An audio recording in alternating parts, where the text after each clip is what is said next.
Hi guys, तो कैसे हो सब। आज हम मैथ्स का सैम्पल पेपर सॉल्व करने वाले हैं जो कि हमारा बेसिक का है और अभी हमारे मिड टर्म चल रहे हैं। तो इसमें हमारा 28 अक्टूबर को जो पेपर होगा वो मैथ्स का होगा। तो इसलिए हम 1 से लेके 10 तक की कितने से 1 से लेके 10 तक के क्वेश्चंस MCQ टाइप्स क्वेश्चंस इसमें कवर करेंगे। ओके, तो जिससे आप उसको अच्छे से समझना। ऐसा भी हो सकता है कि वो आपके इसी टर्म 1 में भी आ सकते हैं, तो इसलिए उनको अच्छे से समझना, ठीक है। इसलिए मैं 1 से लेकर 10 तक के अलग ही से मतलब अच्छे से समझा कर इनको बताऊंगी। ओके, फिर इसके बाद हम अगले क्वेश्चंस करेंगे। तो ज़्यादा टाइम वेस्ट नहीं करते, ये आप अच्छे से पढ़ लेना जब भी आपके पास पेपर आए। तो इसमें सेक्शन ए में लिखा हुआ है 1 से लेके 20 तक के हमारे MCQs हैं, ठीक है, जो कि हमारे 1 मार्क्स के हैं। ओके, तो अपना पेपर हम स्टार्ट करते हैं।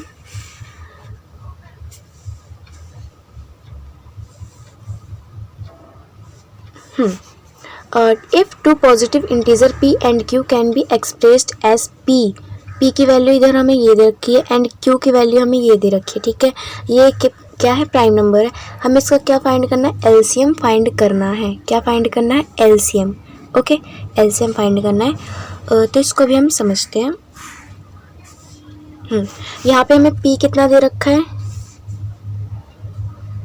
A और B का स्क्वायर, ठीक है। और Q हमें कितना दे रखा है, A का क्यूब और B, ठीक है। हमें इसका क्या फाइंड करना है, एलसीएम फाइंड करना है, एलसीएम, ठीक है। तो यहाँ पे हम मतलब ये स्क्वायर में दे रखा है और क्यूब में दे रखा है, तो इसको हम अच्छे से टुकड़ों में कर देते हैं जिससे हम इसका एलसीएम आसानी से निकाल सके। ओके, तो ए तो हमारा एक ही है, तो ए रहेगा। इधर क्या है, बी का स्क्वायर है, तो मतलब कि बी को हमें कितने टाइम्स लिखना पड़ेगा, 2 टाइम्स लिखना पड़ेगा, ठीक है। ऐसे लिख दिया। इसी तरीके से ए का क्यूब है, मतलब ए तो हमें 3 टाइम्स लिखना पड़ेगा, 3 टाइम्स लिखना पड़ेगा। और बी के पास कुछ नहीं है, B1 है, तो हमने बी का एक ही लिख दिया, ठीक है। अब हम बनाएंगे इसके पेयर, किसमें से हमें क्या क्या कॉमन दिख रहा है। तो एक तो ए दिख रहा है हमें कॉमन, ठीक है, और एक हमें दिख रहा है बी कॉमन, बस इसके अलावा और कुछ कॉमन नहीं है। तो हम इसको कैसे लिखेंगे,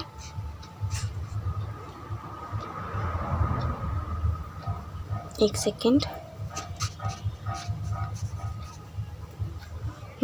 हमने कॉमन देख लिया कि हमें क्या क्या कॉमन दिख रहा है। तो अब हम इसको करते हैं बिल्कुल सॉल्व।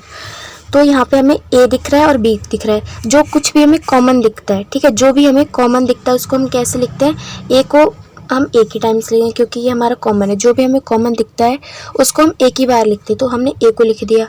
बी हमारा कॉमन है तो बी को भी हमने एक बार लिख दिया। और जो बाकी बचे हुए नंबर है ये, इसको हम जितने टाइम्स है ये बिल्कुल एज इट इज़ वैसे ही लिख देंगे। मतलब कि फिर हम बी लिखते हैं, ऊपर वाला हमारा बी आ गया और हमारे नीचे 2 ए बचे हुए हैं, तो मतलब ए इंटू ए कर देंगे। अब इसको हम स्क्वायर और क्यूब में कर देते जैसे हमें क्वेश्चन में दे रखा था।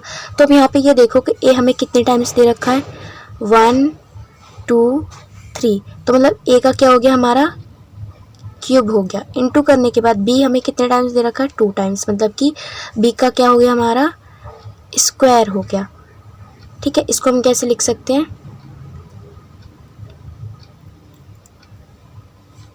इसको लिख सकते हैं हम ए क्यूब और बी स्क्वायर, ठीक है।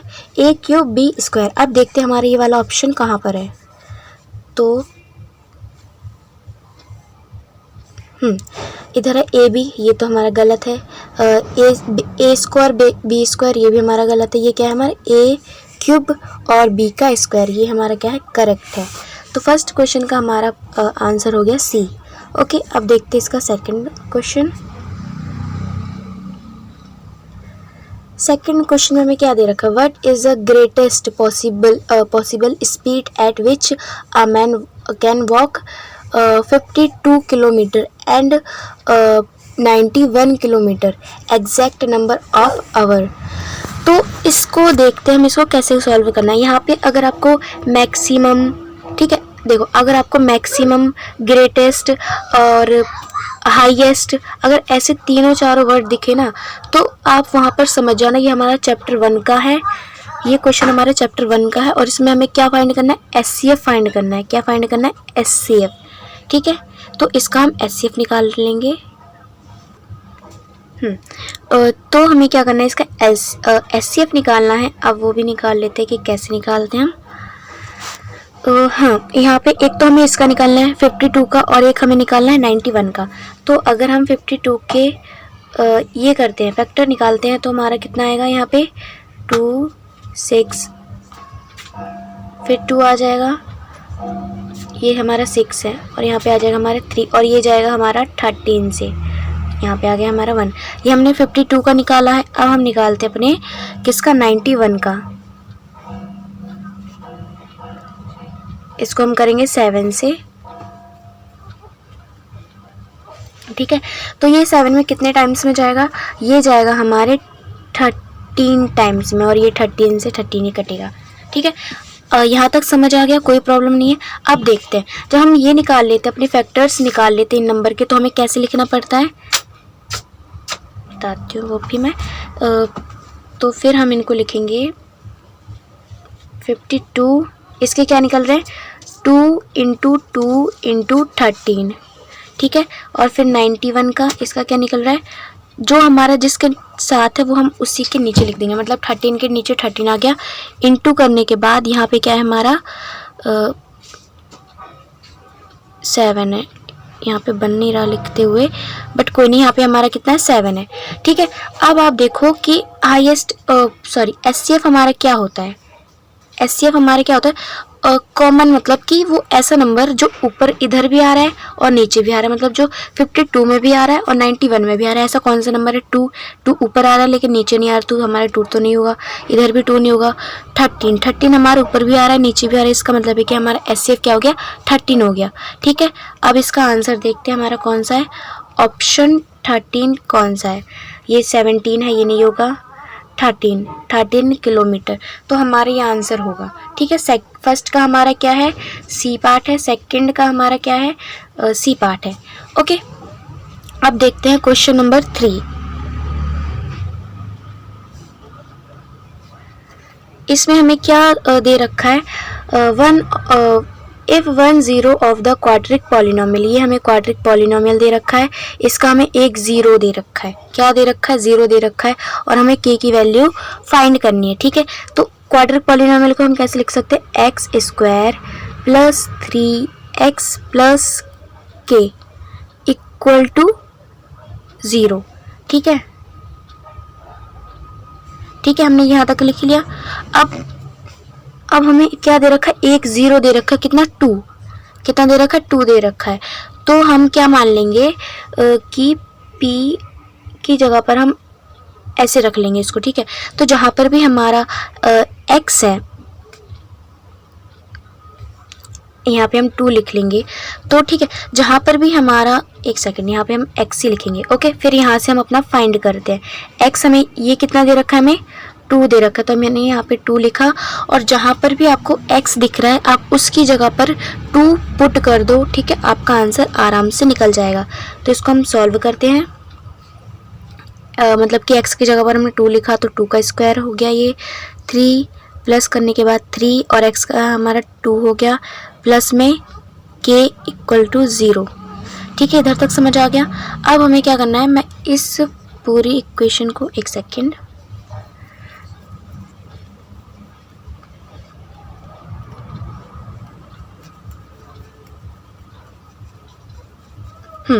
अब देखो हमने यहाँ तक लिख लिया, कोई प्रॉब्लम नहीं है यहाँ तक। ठीक है, अब हमारे 2 का स्क्वायर कितना होता है, 2 2 ज़ा 4 होता है, प्लस करने के बाद 3 2 ज़ा कितना होता है, 6 होता है, प्लस k हो गया, इक्वल टू कितना है, ये 0 है। समझ आ गया यहाँ तक। ठीक है, अब 4 और 6 प्लस करने पे कितना होता है, 10 होता है, प्लस k होता है, इक्वल टू 0 हो गया। ठीक है,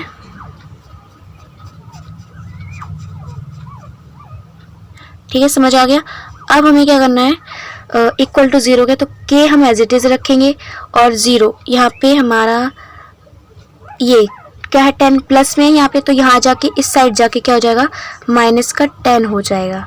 तो k की वैल्यू हमारी क्या आ गई, -10 आ गई। अब ये देखो कि ये -10 कहाँ पर है आपका ऑप्शन में, ठीक है। तो यहाँ पे 10 है तो ये नहीं होगा, -10 चाहिए तो हमारा ये हो गया बी इसका करेक्ट आंसर। आई होप आपको समझ आया होगा। अब इसका हम करते हैं फोर्थ क्वेश्चन। तो फोर्थ क्वेश्चन हमारे चैप्टर 3 से, तो इसको भी हम समझ लेते हैं कि इसको कैसे करना है ग्राफिकली। इसको हमें graphically the pair of equation given by, हमें ये इक्वेशंस दे रखी हैं, ठीक है, हमें इक्वेशन दे रखी है, इसको हमें बताना है कि ये क्या है, intersecting at exactly one point और कोइंसिडेंट और पैरेलल, और ये तो हमारा कोई होती नहीं है। क्या दो लाइन दो टाइम्स कट हो सकती है, मतलब दो लाइन दो पॉइंट पे कट हो सकती, नहीं हो सकती, तो ये तो हमारा ऑप्शन गलत ही है। हमें इन तीन ऑप्शन से हमें पैरेलल और ये ए वाला क्या है हमारे इंटरसेक्टिंग और कोइंसिडेंट, हमें इन तीनों में से अपना आंसर बताना है कि हमारा आंसर क्या होगा, ठीक है। तो इसको हम सॉल्व करते हैं। पहले इसको हम लिखेंगे, आपको ये फॉर्मूला पता होगा, A1 अपॉन में A2 equal to B1 upon में B2 equal to C1 upon में C2, ठीक है, पता हो गया आपको, ये तो आपको पता ही होगा, ठीक है। तो अगर मतलब ये क्या है, ये पूरी अगर एक लाइन पे दूसरी लाइन बन रही है तो वो हमारी कांस्टेंट होगी, ठीक है। और अगर पैरेलल क्या होती है कि मतलब कि यहाँ से तो ये बन रहा है बट यहाँ से नहीं बन रहा है, मतलब कि ये दो तो इक्वल है लेकिन हमारे ये इक्वल नहीं है, तो ये हमारी कौन सी हमारा ये क्या होगा, पैरेलल होगा, ठीक है। और जो एक लाइन ये फर्स्ट वाला इंटरसेक्टिंग जो वन पॉइंट होता है, इसमें क्या होता है कि यहाँ से नहीं बनता है, मतलब कि A1 by A2 equal to B1 by B2 नहीं होता है, ठीक है, ये इक्वल नहीं होता है, और C1 बाय C2 होता है। तो इसका मतलब है कि हमारा ये हमें ये तीनों अपने वो दे रखे हैं, ठीक है। अभी हम इसको सॉल्व करते हैं, उसके बाद इसको देखेंगे कि हमारा क्या आ रहा है आंसर। ओके, तो सॉल्व करते हैं इसको।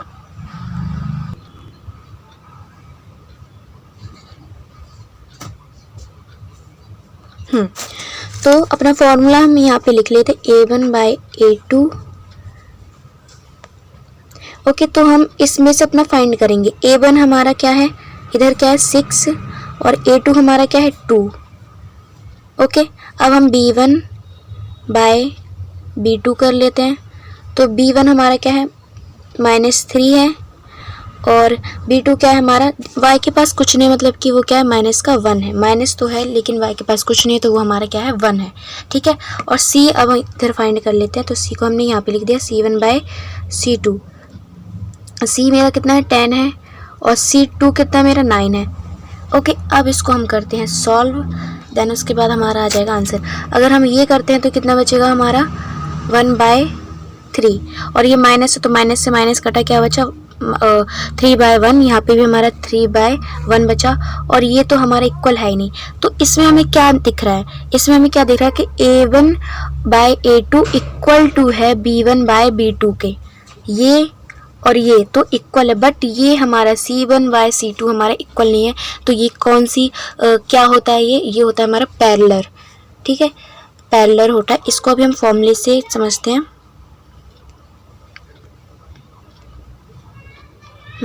हमने वो उधर समझ लिया था उतना। तो A1 by A2 equal to B1 by B2 is not equal to C1 by C2, ठीक है।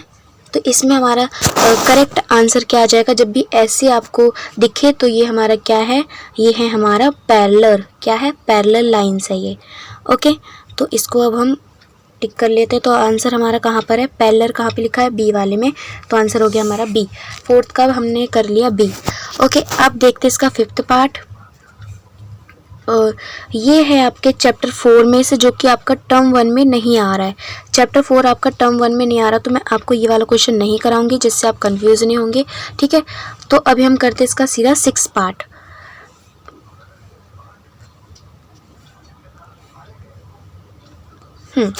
अ perimeter of a triangle with verticals, एक आपको triangle perimeter of a triangle, एक उसको ट्रायंगल के आपको वर्टिकल्स दे रखे हैं, ठीक है। फिर आपको पेरीमीटर इसका फाइंड करना है, पेरीमीटर आपको फाइंड करना है। तो इसको हम देखते हैं कैसे करेंगे।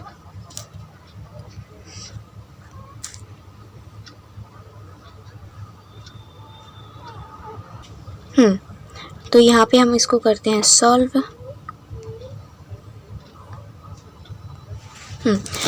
तो वैसे आपको अगर बताऊं तो ग्राफ में ऐसा होता है, यहाँ पे हमारा क्या होता है, प्लस का y होता है, यहाँ पे हमारा माइनस का y होता है, यहाँ पे हमारा प्लस का x होता है, यहाँ पे हमारा माइनस का x होता है, ठीक है।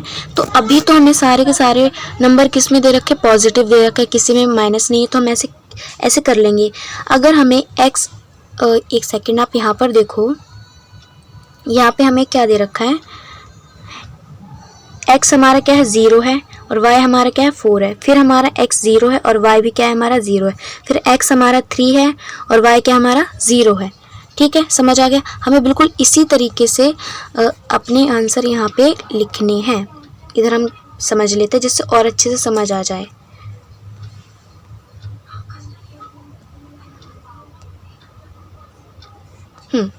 तो हमने ये अपना ग्राफ बनाया। यहाँ पे सबसे पहला हमारा क्या है, x हमारा क्या है 0 है, तो मतलब वो यहीं पे हो जाएगा, तो मतलब कि वो कहाँ पे होगा, यहीं पे हो जाएगा, तो x हमारा 0 हो गया, यहीं पे लिख लेते हैं हम, ठीक है। और y हमारा क्या है 4 है, तो मतलब कि यहाँ से हो गया हमारा 4, तो ये कैसे बन गया हमारा 0,4 का, ठीक है, ये हमारा 4 है, ओके। और सेकंड इसमें क्या था कि हमारा x क्या है, x हमारा क्या है 0 है और y हमारा क्या है, y भी हमारा 0 है, तो मतलब ये दोनों कंडीशन में क्या हो गया 0 0, ये हमारा 4 है, यहाँ पे हमारा x भी 0 है, y भी 0, तो यहाँ पे हमारा बन जाएगा ये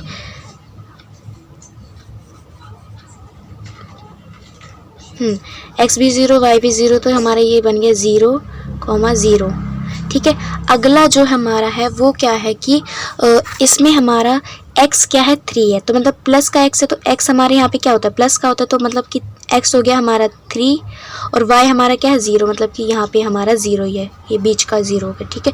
तो ये कैसे बनेगा 3,0, ठीक है। अब आप इसको अच्छे से समझो, मैं इसको जितना भी इसमें रफ है वो हटा देती हूँ पूरा।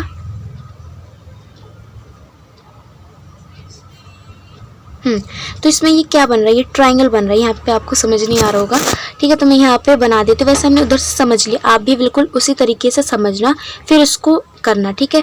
तो हमारा ये A हो गया, ये हमारा B हो गया और ये हमारा C हो गया। तो A में हमें कितना दे रखा है 0,4 और B में हमें कितना दे रखा है 0 0, ठीक है। और C में हमें क्या दे रखा है 3 0, ठीक है। तो इसमें आप एक बात बताओ, अगर 0 है तो मतलब कि 0 को कोई वैल्यू नहीं है, तो हमारा ये बेस कितना हो गया 3 हो गया। इधर हमारा 0 है तो 0 की कोई वैल्यू नहीं है, तो हमारा 0 एज इट इज़ रहेगा। यहाँ पे 0 की कोई वैल्यू नहीं है, लेकिन यहाँ पे 4 है, तो ये हमारा क्या हो गया 4 हो गया, ठीक है। अब इसमें हमें पाइथागोरस लगा के, पाइथागोरस थ्योरम लगा के इसकी हाइपोटेनियस ये हमें क्या करनी है, फाइंड करनी है, हाइपोटेनियस हमें फाइंड करनी है, ठीक है। और तो इसका हम सीधा ही अपना फॉर्मूला लगा लेते हैं। पाइथागोरस थ्योरम का फॉर्मूला क्या होता है, AC square equal to AB square plus में BC स्क्वायर। तो AC हमें कितना दे रखा था, AC हमें कुछ भी नहीं दे रखा, तो इसको हम एज इट इज़ रख देंगे।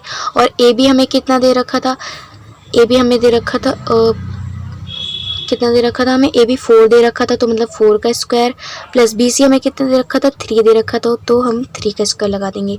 AC स्क्वायर 4 का स्क्वायर कितना होता है 16 प्लस 3 का स्क्वायर कितना होता है 9, ठीक है। तो AC स्क्वायर 16 प्लस 9 कितना हो जाएगा हमारा 25, ठीक है। और यहाँ पे हमारा स्क्वायर है तो यहाँ जाके क्या हो जाएगा अंडर रूट में आ जाएगा, तो इसका मतलब है कि AC हमारा कितना आ गया है 5, ठीक है। तो इसका मतलब है कि हमने AC अपनी हाइपोटेनियस हमारी कितनी आ चुकी है, हमारी हाइपोटेनियस आ चुकी है 5, ओके।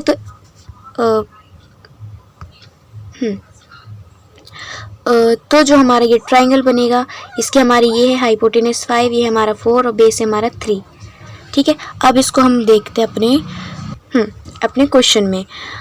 तो हमें सब कुछ मिल चुका था। क्या क्या मिला था? एक तो हमें 3 पेरीमीटर हम कैसे निकालते हैं, सबको प्लस करिए, मतलब सारी साइड्स को प्लस करके हम पेरीमीटर निकालते। तो हमारा बेस प्लस हो गया, प्लस में हमारा क्या परपेंडिकुलर हो गया, प्लस में हमारी हाइपोटेनस होगी। जब इसका प्लस करके जो आंसर आएगा वो इसका हमारा आंसर हो जाएगा। तो इसको प्लस करके हमारा कितना आ रहा है, इसको प्लस करके हमारा आ रहा है 12। तो इस क्वेश्चन का आंसर कितना हो गया हमारा 12 यूनिट। ओके, तो 6 क्वेश्चन का आंसर हो गया हमारा 12 यूनिट। अब देखते हैं अपना क्वेश्चन 7। तो क्वेश्चन 7 है हमारा, if in triangle ABC and DEF, ठीक है, उसका रेशियो क्या है, AB by DE equal to BC by FD, then they will be similar when. तो आप इसको अच्छे से समझना, ठीक है, हो सकता है ये आपके एग्जाम में भी आए, तो इसलिए आप इसको अच्छे से समझना। ओके, मैं इसको अच्छे से समझाने की कोशिश करती हूँ। तो हमें सिमिलर ट्रायंगल दे रखे। सिमिलर क्या होता है, मतलब जो देखने में एक जैसे लगते हैं। वो हो सकते हैं छोटे भी हो सकते हैं, बड़े भी हो सकते हैं, लेकिन वो देखने में एक जैसे लगते हैं, ठीक है। तो एक ट्रायंगल हो गया हमारा ये, और एक ट्रायंगल हो गया हमारा ये ABC, ठीक है। अब इसमें आप ये देखना कि हमें रेशियो में क्या दे रखा था, AB बाय DE,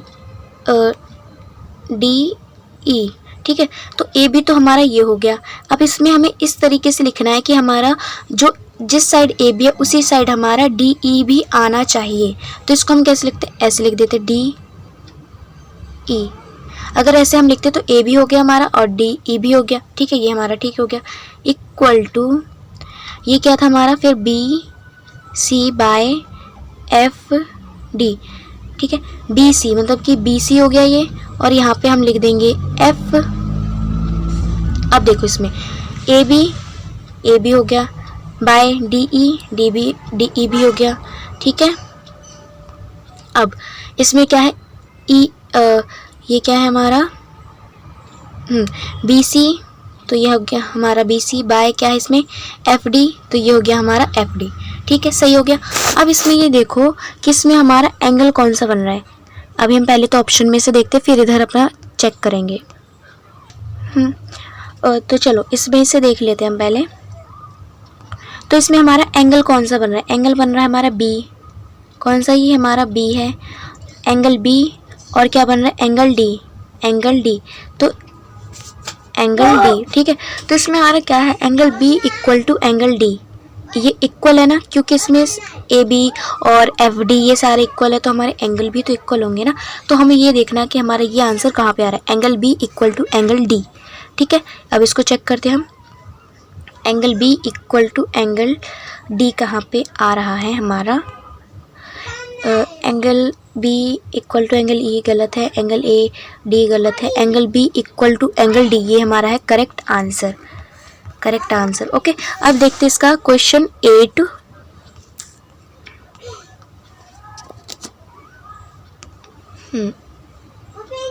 चलो तो इसको हम समझते हैं। In which ratio the x axis divided the line segment joining up the point, ये क्या है हमारा 5, -6 एंड -1, -4, ठीक है। हमें इसमें ये बताना है कि अगर कोई लाइन है, जैसे ये कोई लाइन है, तो यहाँ पे ये y एक्सिस जा रहा है, ये हमारा क्या है y होता है, तो ये हमारी y एक्सिस जा रहा है। तो यहाँ पे x क्या हो जाएगा, x तो हमारा 0 हो जाएगा ना, y तो हमारा रहेगा, लेकिन x हमारा क्या हो जाएगा, यहाँ पे 0 हो जाएगा। इतनी बात आप हमेशा इसमें ध्यान रखना, ओके, कि y तो हमारा रहेगा बट हमारा x 0 हो जाएगा। अब इसको हम समझते हैं।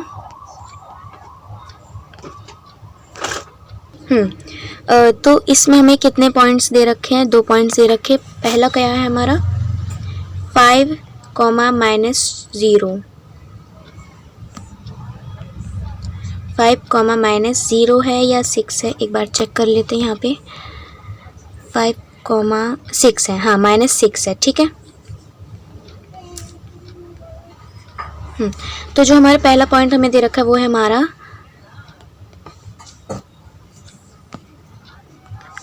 5, कॉमा माइनस का 6, ठीक है। और जो हमें दूसरा पॉइंट दे रखा है वो है हमारा -1 -4। ये है हमारी एक लाइन, ठीक है। हमें ये बताना है कि जो ये कट रही है इसका और इसका हमारा क्या होगा, रेशियो हमारा क्या होगा, ठीक है। तो जब भी हमें रेशियो नहीं दे रखा होगा, रेशियो में नहीं दे रखा है, तो इसको हम कैसे मानेंगे, k रेशियो 1, k रेशियो 1 हो गया ये, ठीक है। हो गया, यहाँ तक समझ आ गया। अब हमें इधर x और y फाइंड करने हैं कि मतलब ये कितना हाफ हाफ करेगा, मतलब इस साइड का और इस साइड का कितना हाफ होगा। तो x तो हमें पता है, x हमारा कितना हो जाएगा, 0 हो जाएगा, और y हमारा एज इट इज़ ही रहेगा। चलो अब इसको हम क्या करते हैं, सॉल्व करते हैं। सबसे पहले हमें अपने फॉर्मूला लगाने हैं। तो आपको फॉर्मूला याद है कि जब हम x निकालते हैं तो उसका फॉर्मूला क्या होता है हमारा, x2 m1, इसको हम मान लेंगे m1 और इसको मान लेंगे हम m2, ठीक है। m1 प्लस, इसको रफ करना पड़ेगा, कोई नहीं, आपको यहाँ तक तो समझ आ गया ना, तो इसको कोई प्रॉब्लम नहीं है, ठीक है। तो हमने ये इधर तक मान लिया है। एक मिनट, इसको भी पूरा रफ कर देते हैं, इसके बाद इसको लिखते हैं। तो फर्स्ट फॉर्मूला हमें x का लगाना है। तो इसमें हमने क्या माना, x2 m1 plus x1 m2 divided by m1 plus m2। Okay, समझ आ गया।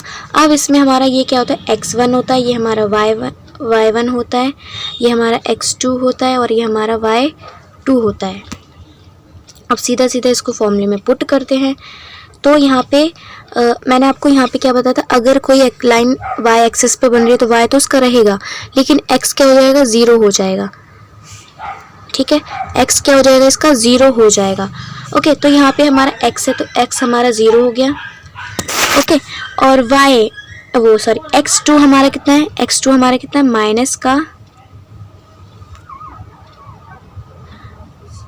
इसको भी रफ करना पड़ेगा।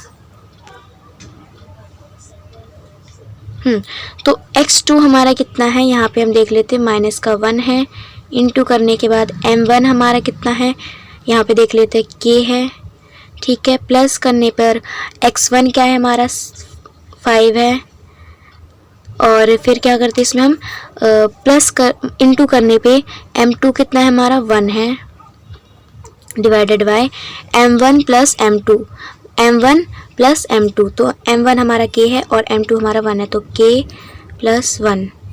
ओके, ये समझ आ गया। अब इसको हम सीधा सीधा मल्टीप्लाई करते हैं। अगर हम -1 का k से करेंगे तो क्या हो जाएगा, -k आ जाएगा। प्लस करने के बाद अगर हम 5 का 1 से करेंगे तो ये हमारा 5 आ जाएगा और ये हमारा एज इट इज़ ही रहेगा, ठीक है। तो इसको अच्छे से लिख लेते एक बार। तो इसको हमने क्या किया, अच्छे से लिख लिया है। अब इसको करेंगे हम क्रॉस मल्टीप्लाई करना आता है, ठीक है।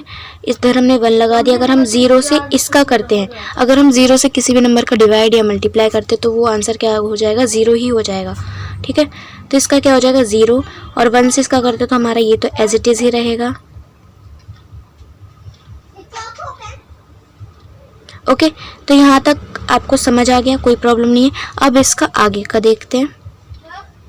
मैं ये सारा पहले रफ कर देती हूँ, उसके बाद देखते हैं इसको, ठीक है।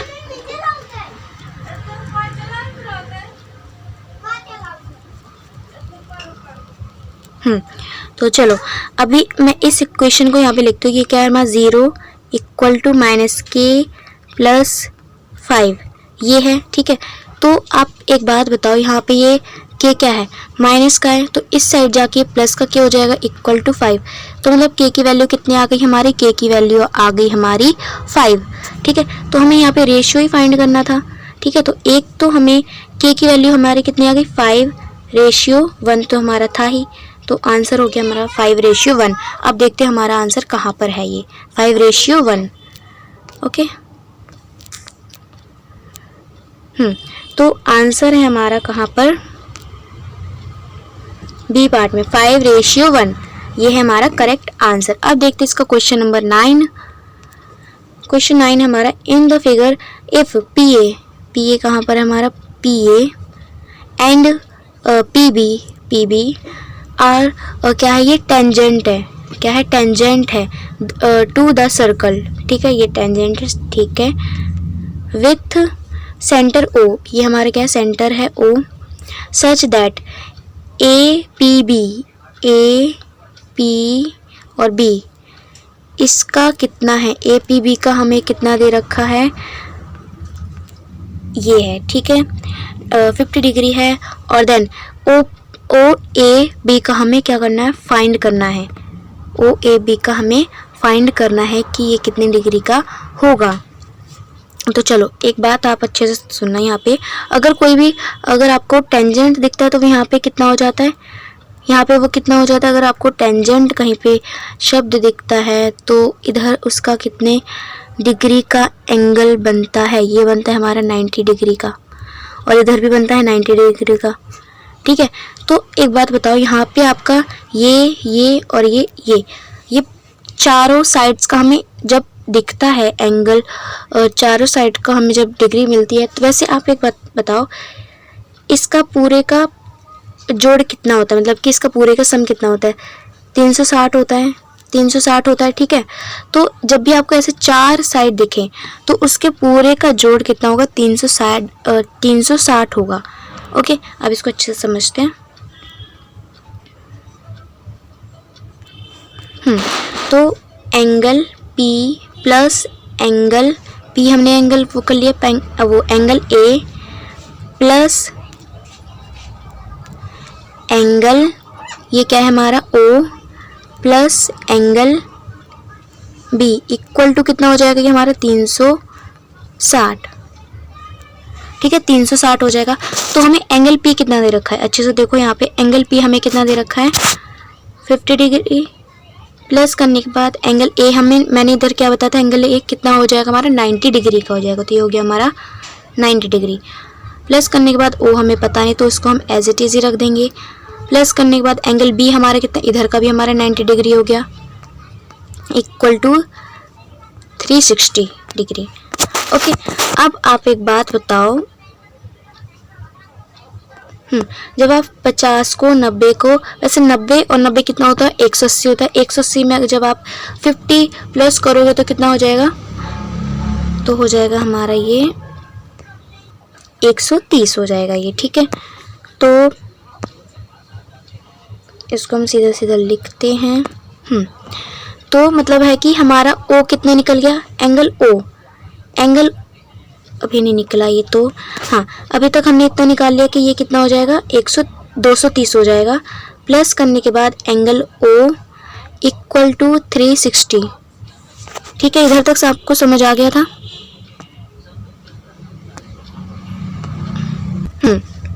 ठीक है, यहाँ तक आपको समझ आ गया। अब इसके आगे का करते हैं। तो यहाँ पे ये हमारा क्या प्लस हो रहा है, एंगल O तो हम एज इट इज लिख देंगे। यहाँ पे हमारा क्या है 360 है, यहाँ पे हमारे ये प्लस हो रहा है तो यहाँ जाके क्या हो जाएगा -230 हो जाएगा। ठीक है, जो इसमें से ये घटाएंगे तो हमें कितना मिलेगा, जितना मिलेगा वो हमारा एंगल O हो जाएगा। ठीक है, 0 का 0 रहेगा, 6 में से 3 के बचे 3, 3 में से 2 के बचे 1। एंगल O कितने डिग्री का हो गया हमारा, 130 डिग्री का हो गया। ठीक है, तो इसका मतलब है कि हमें एंगल O कितना मिल चुका है, एंगल O कितना है हमारा 130 डिग्री का। ठीक है, अब हमें इजीली क्या करना है, AOB फाइंड करना है। तो इसलिए हम कैसे कर देंगे, एंगल हमें अभी जब तक हमने ये निकाला टेंजेंट, तब जब तक हमने इसको O को निकाला तब तक हमने टेंजेंट के कितने डिग्री माने, कितने मानी हमने 90 डिग्री की मानी। लेकिन अभी हम सीधा सीधा एंगल निकाल रहे हैं। जब हम ये निकालेंगे तो इसको हम 90 डिग्री को भूल जाएंगे। ठीक है, अब सीधा सीधा हम निकालते हैं angle A plus angle O plus angle B। अभी हम क्या निकाल रहे हैं, ये निकाल रहे हैं। ठीक है, ये हमने लिख दिया इक्वल टू, ये ट्रायंगल है तो ट्रायंगल का कुल सम कितना होता है, ट्रायंगल का कुल सम होता है हमारा 180।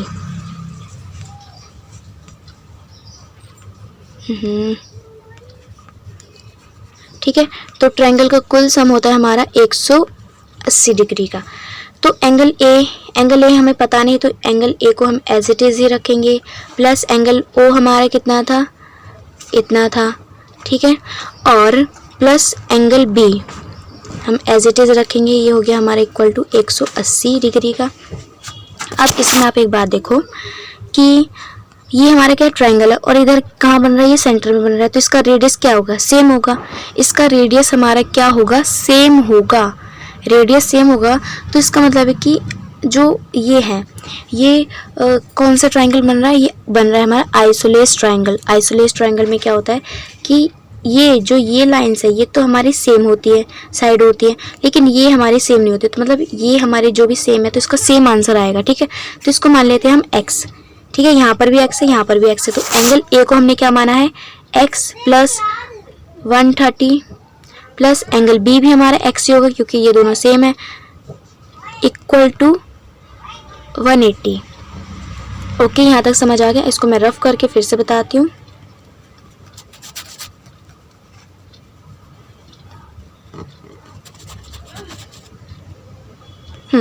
तो यहाँ तक आपको समझ आ गया है।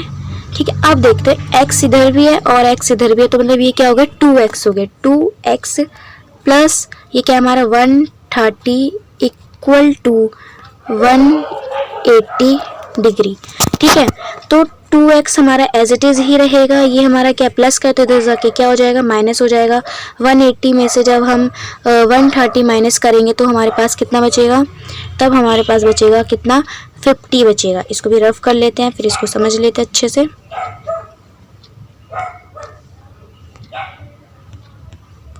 तो जब इसमें से हम ये माइनस करेंगे तो इधर कितना बचेगा, हमारा 50 बचेगा, इक्वल टू 2x हमारा एज इट इज़ रहेगा। तो हमने x ऐसे रखा और 50 रखा, और जो हमारे ये मल्टीप्लाई हो रहा है जो हमारा 2, इसको हम डिवाइड में कर देंगे। हम 2 में से 50 का डिवाइड करेंगे तो हमारे पास आंसर आ जाएगा 25। ठीक है, एक बार फिर से देख लेते हैं। यहाँ तक आपको समझ आ गया कि हमारा ये आ गया था 50 इक्वल टू ये था हमारा 2x, तो x को हमने एज इट इज़ रखा। यहाँ आ गया हमारा 50/2 क्योंकि ये मल्टीप्लाई हो रहा है तो ये डिवाइड में आ गया। जब ये कटेगा तो आ जाएगा हमारा 25। ठीक है, 25 आ जाएगा। इसका मतलब है कि हमारा ये और ये जो ये साइड और ये साइड है इसका कितना नहीं, ये साइड नहीं, ये ट्रायंगल और ये ट्रायंगल, इस ट्रायंगल का पूरा ये वाला एंगल कितना हो जाएगा हमारा 25 डिग्री का हो जाएगा। 25 डिग्री का मतलब ये भी हमारा 25 का होगा और ये वाला भी हमारा 25 का होगा। तो अब देखता है हमारा ऑप्शन कहाँ पर है, 25। ठीक है, तो ये रहा हमारा ऑप्शन ए 25 डिग्री। तो ये था हमारा क्वेश्चन 9 का आंसर। आई होप आपको समझ आया होगा। ठीक है, अब देखते हैं हम क्वेश्चन 10 को।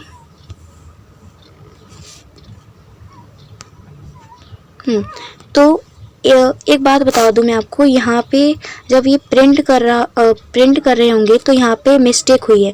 ये ऑप्शन हमारा गलत है, वो अभी आपके क्वेश्चन में पता चल जाएगा क्यों गलत है। इसमें आंसर आएगा √3/2। ठीक है, ये ऑप्शन आपका गलत है, इतना आप ध्यान में रखना। और तो चलो इसको हम क्या करते हैं, सॉल्व करते हैं। ओके, तो सबसे पहले इसमें हमें क्या करना है, साइन ए की हमें वैल्यू कितनी दे रखी है, 1/2। सबसे पहले आप एक फॉर्मूला याद रखो, पापा बिड़ी पियोगे, हाँ बेटा, sine cos tan, cot sec cosec. ठीक है, तो ये हमारा साइन का कितना हो गया, p/h। तो साइन इक्वल टू p/h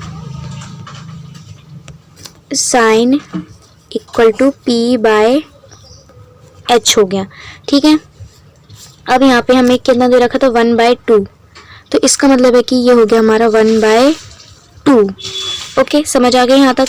अब इसको हम देखते हैं कि कैसे इसको सॉल्व करना है। चलो, ये हाइपोटेनस जो हमारा h होता है वो क्या है, हमारी हाइपोटेनस। जो हमारी p है वो क्या है, हमारी परपेंडिकुलर है। साइन a था तो एक ये ट्राइंगल है, ये हमारा जो ये है हमारा थीटा a है। जब a के सामने वाली लाइन क्या होती है, लाइन ये होती है हमारी परपेंडिकुलर हमारा कितना है, 1 है। हाइपोटेनस एक सेकंड, ये हमारा थीटा नहीं है। ठीक है, ये है हमारा थीटा, ये तो हमारे 90 डिग्री का एंगल बन रहा है। तो ये हमारा थीटा के सामने वाली लाइन हमारी क्या होती है, परपेंडिकुलर। तो इसके सामने वाली लाइन क्या हो जाएगी हमारी 1। हाइपोटेनस हमें कितनी दे रखी है, यहाँ पे 2 दे रखी है। इसमें हमें क्या फाइंड करना है, बेस फाइंड करना है। तो इसमें हम क्या लगाएंगे, पाइथागोरस थ्योरम लगाएंगे और अपना बेस फाइंड कर लेंगे। ठीक है,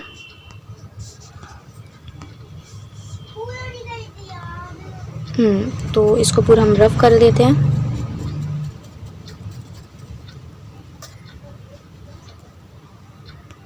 तो पाइथागोरस थ्योरम क्या होता है, h का स्क्वायर इक्वल टू p का स्क्वायर प्लस करने के बाद b का स्क्वायर। h मतलब हाइपोटेनस का स्क्वायर, हाइपोटेनस कितने हमारे 2 का स्क्वायर प्लस करने के बाद हाइपोटेनस हमारे कितने यहाँ पे 2 है, तो इधर हम 2 का स्क्वायर कर देंगे, 2 2 ज़ा 4 हो जाएगा। प्लस करने के बाद परपेंडिकुलर हमारा 1 है, 1 का स्क्वायर 1 ही हो जाएगा। प्लस करने के बाद बेस हमें पता नहीं, तो बेस हमें एज इट इज रखेंगे। ठीक है, अब इसके बाद ये हमारा क्या है, प्लस का है, तो इधर जाके क्या हो जाएगा, 4 - 1 हो जाएगा इक्वल टू v आ जाएगा। 4 में से 1 हुआ तो बचेंगे ये हमारे भी स्क्वायर में ये। ठीक है, तो बचेंगे हमारा 3, तो ये हो गया हमारा b स्क्वायर आ गया हमारा 3। ठीक है, तो ये b का क्या है यहाँ पे स्क्वायर में, तो इधर जाके क्या हो जाएगा, अंडर रूट लग जाएगा। ठीक है, आई होप आपको यहाँ तक समझ आया होगा। तो हमारा b कितना आ चुका है, इसका मतलब है कि हमारा b आ चुका है अंडर रूट में 3। ठीक है, b हमारा अंडर रूट में 3 आ गया। अब हमें क्या फाइंड करना है, सेक a।